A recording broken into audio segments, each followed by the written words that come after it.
오늘 하나님께서 우리에게 주시는 말씀은 신약 성경 마태복음 21장 18절로 22절까지 말씀입니다. 마태복음 21장 18절로 22절 말씀입니다. 이 계시의 말씀을 봉독할 때 다 함께 살아계신 하나님의 음성을 들으실 수 있기를 바랍니다.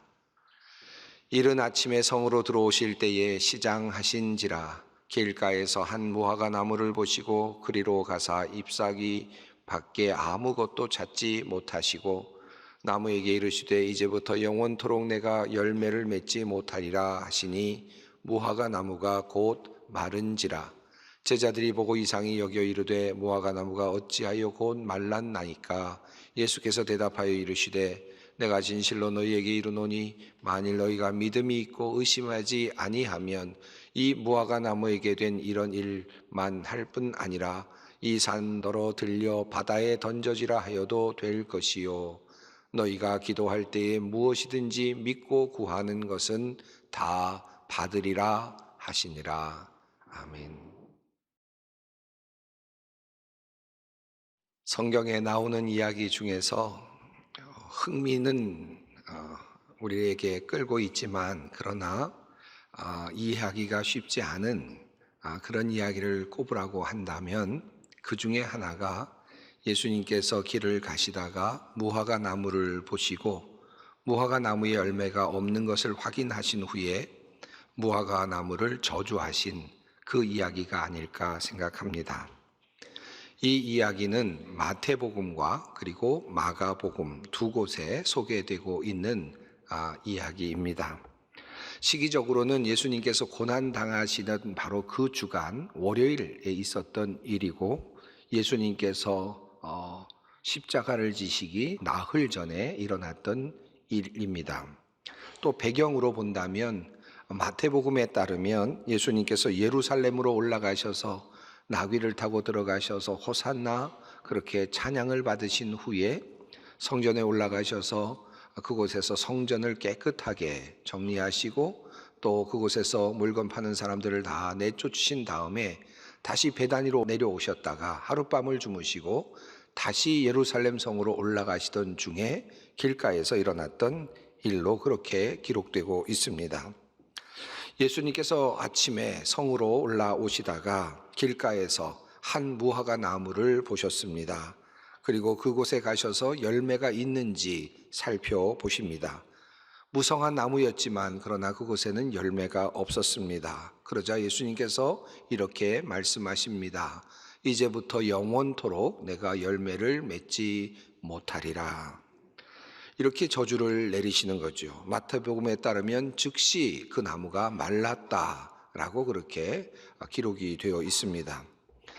같은 내용을 전하고 있는 마가복음에 따르면 예수님께서 무화과 나무를 저주하신 내용을 제자들이 들었고 그리고 그 이튿날에 베드로가 함께 예수님과 올라오다가 그 무화과 나무를 다시 보게 되었고 그 무화과 나무가 말라 비틀어져서 뿌리까지 말라 있는 것을 보게 되었다라고 하는 내용입니다. 예수님께서 분명한 것은 무화과 나무를 향하여 저주의 말씀을 하셨고 결국 무화과 나무는 말라 비틀어 죽었다라고 하는 내용이 마태복음과 마가복음 공이 우리에게 전하고 있는 내용이라고 할 수 있겠습니다. 그런데 마가복음에 따르면 우리 마가복음을 읽다 보면 조금 우리를 당황스럽게 하는 또 다른 한 문장이 그 뒤에 또 그 이야기 속에 섞여 있음을 보게 됩니다. 이튿날 그들이 베다니에서 나왔을 때에 예수께서 시장하신지라 멀리서 잎사귀 있는 한 무화과 나무를 보시고 혹 그 나무에 무엇이 있을까 하여 가셨더니 가서 보신즉 잎사귀 외에 아무것도 없더라. 이는 무화과의 때가 아님이라. 이렇게 되어 있습니다. 아마 여러분께서 이 문장을 이 말씀을 읽으면서 항상 의문이 되셨고 또 여러 가지 생각을 하셨을 법한 그런 본문 말씀일 것입니다. 우선 예수님께서 시장하셨다. 그래서 먹을 것이 있나 무화과 나무를 살피셨다라는 말이 조금 예수님의 품위를 떨어뜨리는 것 아닌가 하는 그런 생각이 드는 말씀이기도 하고요. 또 무엇보다도 마지막에 설명되어 있는 내용 이는 무화과의 때가 아님이라 라는 말 속에서 우리는 혼란스러움을 느끼게 됩니다. 어떻게 예수님께서는 때도 아닌데 무화과 나무에서 열매를 찾으셨는가 하는 질문이 1차적인 우리의 질문이 됩니다. 마가복음에 따르면 예수님은 열매를 맺을 때도 아닌 바로 그 무화과 나무에게 가셔서 열매를 찾으셨고, 열매를 찾을 수 없자 즉시 저주의 말씀을 하셨다라는 것입니다.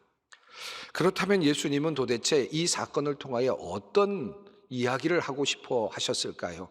예수님의 의도는 무엇일까 하는 것입니다. 성경을 읽다 보면 예수님의 의도를 1차적으로 보여주는 말씀이 있습니다. 제자들이 보고 이상히 여겨 이르되 무화과 나무가 어찌하여 곧 말랐나이까? 예수께서 대답하여 이르시되 내가 진실로 너희에게 이르노니 만일 너희가 믿음이 있고 의심하지 아니하면 이 무화과 나무에게 된 이런 일만 할 뿐 아니라 이 산더러 들려 바다에 던져지라 하여도 될 것이요 너희가 기도할 때 무엇이든지 믿고 구하는 것은 다 받으리라 하시니라. 이렇게 주님께서 말씀하셨습니다. 다시 말하면 믿음에 대해서 예수님께서 지금 말씀하고 계시고, 믿고 구하는 것에 대해서 예수님께서 말씀하고자 바로 이 무화과 나무의 사건을 일으키셨다라고 하는 것을 우리가 확인하게 됩니다. 물론 이 의도를 들으면서 어느 정도 이해는 되죠. 예수님께서 이와 같은 의도를 가지고 무화과 나무를 저주하는 사건을 일으키셨구나. 어느 정도 이해는 됩니다만은 여전히 우리의 혼란스러움은 가시지 않습니다. 아무리 우리가 믿음을 가지고 의심하지 않는다 하더라도 때가 이르지 않은 무화과 나무에 열매가 없다는 이유로 예수님께서 저주하셨을 때 어떻게 그것도 하나님께서 들어주시는가? 어떻게 그와 같은 요청을 하나님께서 들어주실 수 있는가라고 하는 그런 의문이 우리 앞에 여전히 남게 됩니다. 아무리 예수님이라도 때가 이르지 않은 무화과 나무에게서 열매를 구하다가 열매가 없다고 저주를 하였다면 하나님께서 이렇게 말씀하셔야 되는 것 아니겠습니까? 얘야, 외아들아, 아직 때가 아니란다. 좀 기다렸어야지. 때가 아닌 데 가서 그곳에 가서 열매를 구하는 것이 어찌 말이 되겠느냐? 그리고 그렇다고 해서 네가 그렇게 신경질을 부리면 되겠느냐? 이렇게 화를 내면 되겠느냐? 이것만큼은 내가 내 아들이고 또 내가 그토록 사랑하는 사람이지만, 사랑하는 나의 아들이지만 너의 이 기도만큼은, 이 요청만큼은, 이 저주만큼은 내가 들어줄 수 없다. 하나님께서 그렇게 하셔야 마땅하지 않겠는가 하는 그런 생각이 드는 것입니다. 그럼에도 불구하고 예수님의 이 말씀은 그대로 이루어졌습니다. 또 예수님께서 하시는 말씀 속에도 약간의 우리에게 부정적인 느낌이 드는 말씀이 있죠. 예수님께서 예를 드셨는데 뭐라고 예를 드셨습니까? 이 산더러 들려 바다에 던져지라 하여도 될 것이다 라는 말씀을 하시지 않습니까? 너무 과장된 법이 아닌가? 어떻게 이런 일이 일어날 수 있는가? 아무리 우리가 믿는다고 해도 산이 바다에 던져질 수 있단 말인가? 이것은 예수님께서 우리에게 주시는 과장된 이야기지만 우리가 이것을 어떻게 과연 믿을 수 있을까 하는 그런 생각도 함께 또 떠오르게 됩니다. 자, 그렇다면 이 이야기가 오늘 우리들에게 전하고 있는 그 의미는 도대체 무엇이겠습니까? 이 이야기가 우리들에게 무엇을 말해주고 있는 것일까요? 예수님의 말씀이었습니다. 예수님의 말씀이었는데 우리가 생각하기에는 이성적으로 그다지 받아들여지기 어려운 그런 상황에서 주신 말씀이었습니다. 이것도, 이 말씀도 이루어질까?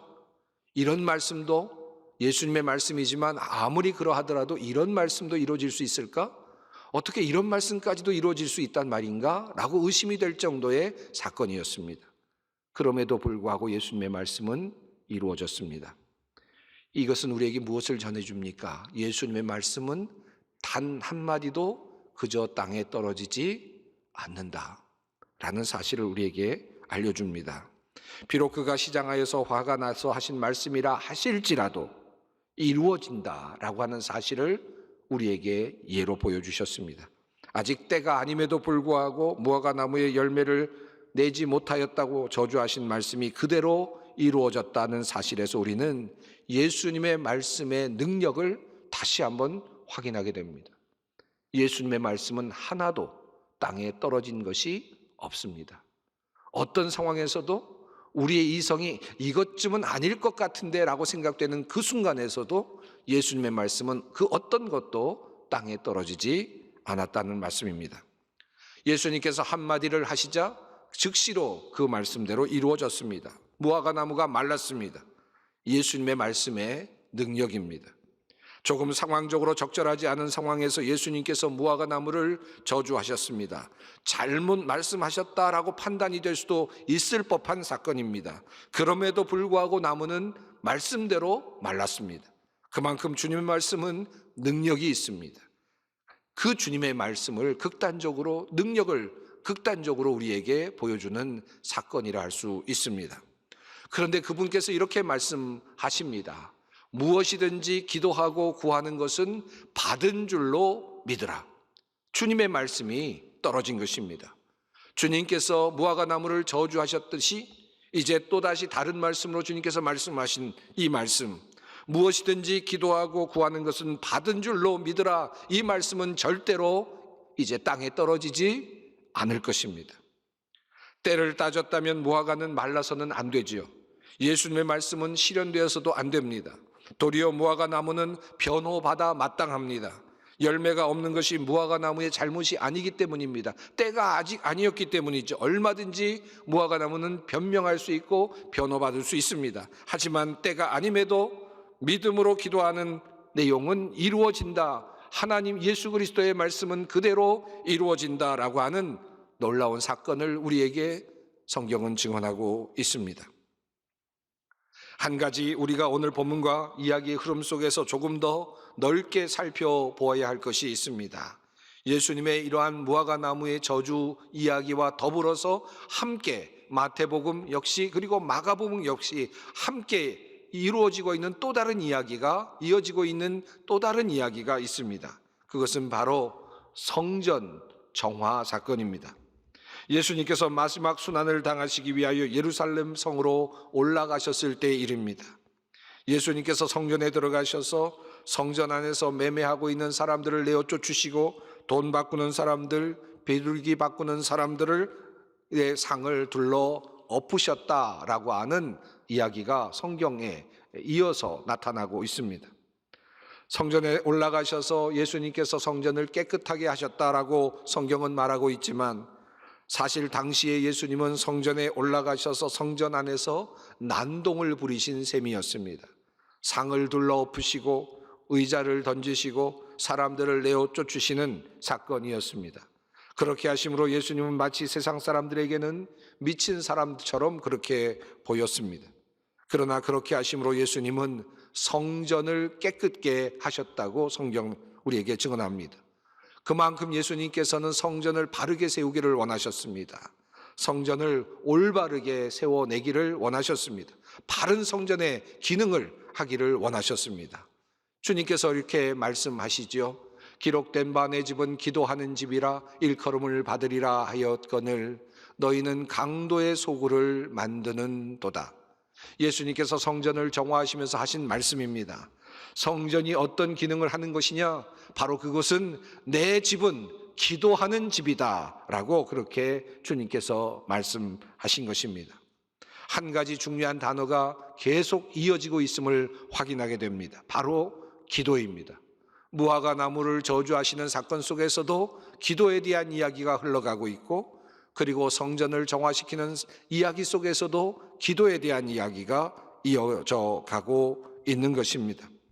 주님께서는 이 기도에 대하여 제자들에게 말씀하시기 위하여 주님께서는 의도적으로 성전에 올라가셔서 성전에서 사람들을 내어 쫓으시는 상징적 행위를 보여주셨고, 동시에 무화과 나무를 마르게 하는 표적을 보여주심으로 또 다른 상징 행위를 보여주시기를 원하셨습니다. 한마디로 이 모든 상징적 행위들은 기도와 연결되어 있다는 사실을 알게 됩니다. 주님의 가르치심, 특별히 기도에 관한 주님의 가르치심이 성전 정화 사건과 그리고 또 무화과 나무 저주 사건의 핵심적인 공통 분모라 할 수 있을 것입니다. 다시 무화과 나무 저주의 사건으로 돌아가 보십시다. 우선 예수님께서는 무화과나무의 사건을 통하여서 예수님의 말씀의 위력이 얼마나 큰지를 분명하게 우리에게 보여주셨습니다. 한 걸음 더 나아가서 우리의 믿음을 가지고 주님의 이름으로 우리가 기도할 때 얼마나 놀라운 일들이 일어날 수 있는지를 우리에게 알려주셨습니다. 기도하는 백성, 기도하는 주님의 자녀들이 되기를 주님께서는 그 마지막 순간에, 자신의 생명이 다하는 마지막 순간에 스승으로서, 선생님으로서 바로 이 기도의 의미를 분명하게 제자들에게 알려주기를 원하고 계셨습니다. 자, 그렇다면 우리는 예수님께서 하신 그 말씀대로 그저 마음껏 구하라, 너의 마음에 원하는 대로 구하라, 이 말씀을 따라서 정말 마음대로 구해도 되는 것입니까? 흥미로운 사실은 예수님께서 너희 마음껏 구하라 라고 말씀하실 때마다 매우 중요한 한두 가지의 중요한 예들을 그 옆에 붙여 두신 것을 우리가 성경을 통해서 발견하게 됩니다. 먼저 요한복음 15장에 나오는 말씀입니다. 요한복음 15장에서 너희가 무엇을 하든지 원하는 대로 구하라 라고 말씀하시는 예수님께서는 이어서 하신 내용은 너희의 부요함을 구하라 라는 말씀을 하시지 않으셨고, 생명의 연장을 위해서 구하라 라고도 말씀하지 않으셨고, 아이들의 잘됨을 통해서 후손들의 잘됨을 위해서 기도하라고도 말씀하지 아니하셨고, 세상적인 성공을 위해서 기도하라고 그 예를 들어 설명하지 않으셨습니다. 예수님께서는 도리어 너희가 구해야 할 것에 대한 그 덕목으로 사랑을 말씀하셨습니다. 주님의 말씀입니다. 너희가 나를 택한 것이 아니요 내가 너희를 택하여 세웠나니 이는 너희로 가서 열매를 맺게 하고 또 너희 열매가 항상 있게 하여 내 이름으로 아버지께 무엇을 구하든지 다 받게 하려 함이라. 내가 이것을 너희에게 명함은 너희로 서로 사랑하게 하려 함이라. 주님께서 말씀하십니다. 무엇을 구하라는 말씀입니까? 사랑을 구하라는 말씀입니다. 너희가 나에게 무엇을 구하든지 내가 다 들어주겠다라고 말씀하신 주님께서는 우리가 구해야 할 매우 중요한 한 가지를 사랑으로 그렇게 말씀하고 계십니다. 이러한 흐름은 마가복음에서도 동일하게 나타납니다. 그러므로 내가 너희에게 말하노니 무엇이든지 기도하고 구하는 것은 받은 줄로 믿으라. 그리하면 너희에게 그대로 되리라. 서서 기도할 때 아무에게나 혐의가 있거든 용서하라. 그리하여야 하늘에 계신 너희 아버지께서도 너희 허물을 사하여 주시리라 하시니라. 주님께서 말씀하신 그 무엇이든지 구하라는 말씀 뒤에 붙어 있는 내용은 너희가 서로 용서하라 라고 하는 내용입니다. 용서할 수 있는 능력을 구하라는 말씀입니다. 무엇이든지 구하라. 그런데 너에게 정말 필요한 것이 무엇인지 아느냐? 그것은 물질도 아니고 생명의 연장도 아니고 높이 올라가는 것도 아니며 기적을 만드는 것도 아니다. 너에게 가장 필요한 것은 사랑이요 그리고 용서하는 능력이다. 바로 주님께서 이 사실을 말씀하시는 것입니다. 용서에 대한 말씀은 주님께서 직접 그렇게 말씀하셨을 뿐만 아니라 자신의 십자가의 위에서 삶 속에서 스스로 보여주셨고, 부활 후에도 주님께서는 그것을 말씀하셨습니다. 십자가 위에서의 상황을 한번 생각해 보십시다. 예수께서 이르시되 아버지 저들을 사하여 주옵소서, 자기들이 하는 것을 알지 못함이니이다 하시더라. 그리고 예수님께서는 친히 이 용서에 대한 말씀을 부활 이후에도 나타나셔서 제자들에게 말씀하셨습니다.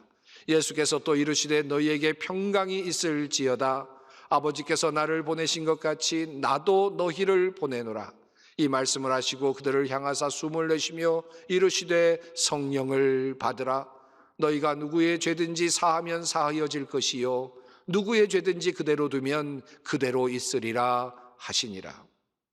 주님께서는 자신의 목숨을 내어주시던 그 전에도 용서에 대한 말씀을 하셨고, 죽어가시던 그 순간에도 용서의 기도를 드리시며 그 모범을 보여주셨고, 그리고 부활하신 후에도 예수님께서는 용서에 대한 말씀을 하시면서 그것을 구하라고 그렇게 말씀하여 주셨습니다. 또 한 가지 예수님께서 우리에게 구하라고 주셨던 중요한 말씀은 바로 성령이죠. 누가복음 11장 13절에 이런 말씀이 있습니다. 너희가 악할지라도 좋은 것을 자식에게 줄 알거든 하물며 너희 하늘 아버지께서 구하는 자에게 성령을 주시지 않겠느냐 하시니라.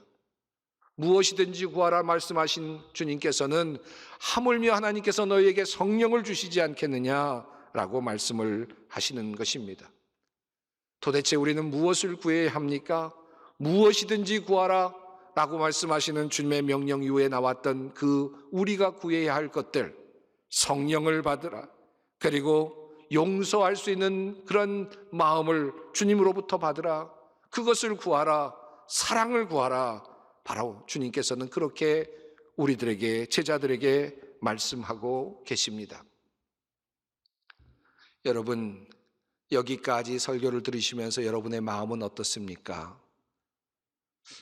속았다, 이런 생각 혹시 안 드십니까?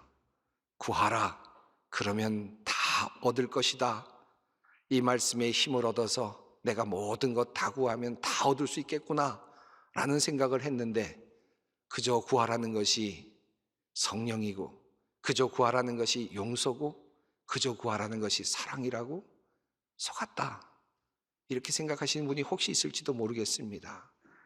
그런데 여러분, 사실은 이것이 가장 중요하다는 사실을 아셔야 합니다.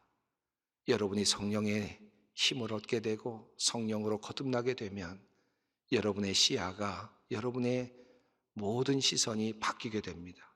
본질을 보게 되고 온전한 것을 보게 됩니다. 무엇이 가장 중요한 것인지 보게 되죠. 그리고 그 가장 중요한 것 중에 바로 사랑이 있다는 사실을, 용서가 있다는 사실을 깨닫게 됩니다. 사랑과 용서를 통하여 우리 안에 진정한 평화가, 샬롬이 온다는 사실도 깨닫게 됩니다. 돈 많이 벌고 싶은 분들도 계시죠. 높이 올라가고 싶은 분들도 계실 것입니다. 그러나 여러분, 돈 많이 버신 분들, 갖고 계신 분들이 있다면 한번 생각해 보십시오. 여러분에게 평화가 있습니까? 진정한 평화가 있습니까? 높이 올라간 분들 있을 수 있습니다. 여러분, 그 가운데 평화가 있습니까? 진정 여러분의 마음을 평안하게 만듭니까? 진정한 삶의 모든 것을 얻었다는 느낌이 있습니까? 진정한 행복은 용서할 수 있는 능력이 있을 때입니다. 그리고 사랑할 수 있을 때입니다.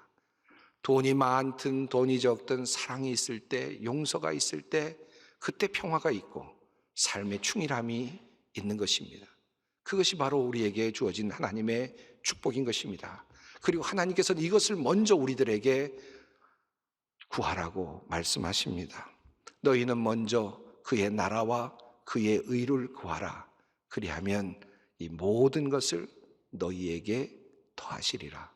이것이 가장 중요한 것입니다.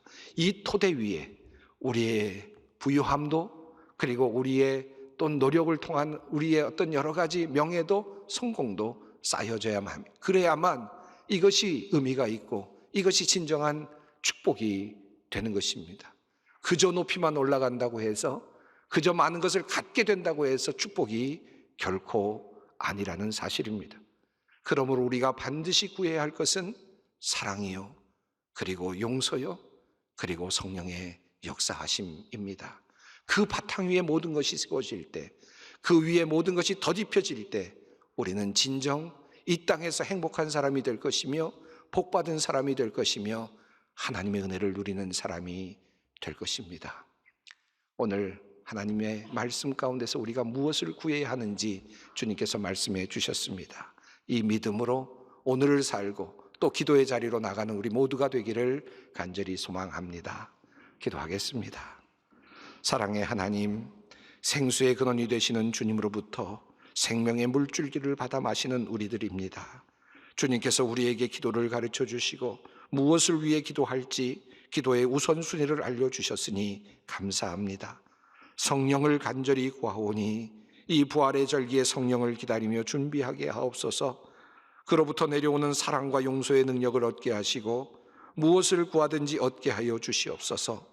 간절히 주님을 의지하며 기적을 바라며 기도하는 모든 이들에게 주님께서 기도의 위력을 보여주시고 하나님의 능력을 드러내어 주시옵소서.